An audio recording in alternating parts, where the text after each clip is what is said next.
पुण्यातील दीनानाथ मंगेशकर रुग्णालयात तनिषा भिसेंच्या मृत्यूनंतर वादात आलाय। धर्मादाय रुग्णालय असताना सुद्धा रुग्णांकडून एवढ्या पैशांची मागणी का, असा सवाल माहिती अधिकार कार्यकर्ते विजय कुंभार यांनी विचारलाय।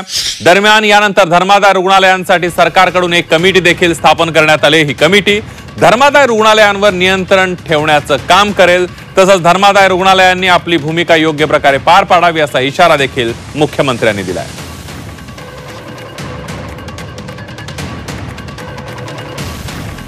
नियमाप्रमाणे काम करत असतील, जनतेची सेवा होत असेल तर अशा जमिनी भाड्याला द्यायला कोणी विरोध करणार नाही।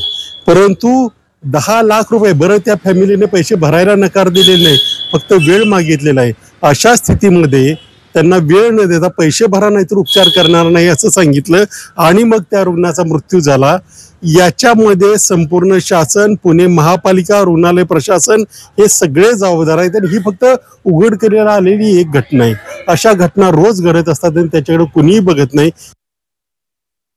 धर्मादाय रुग्णालयांनी आपली भूमिका योग्य प्रकारे निभावली पाहिजे, अशा प्रकारची आपली सर्वांचीच अपेक्षा आहे आणि म्हणूनच या संदर्भात मी एक हाय लेवल कमिटी तयार केलेली आहे, जी या घटनेचा तर त्या ठिकाणी तपास करेलच, पण त्यासोबत अशा घटना होऊ नये म्हणून धर्मादाय रुग्णालयांवर कशा प्रकारे आपल्याला नियंत्रण करता येईल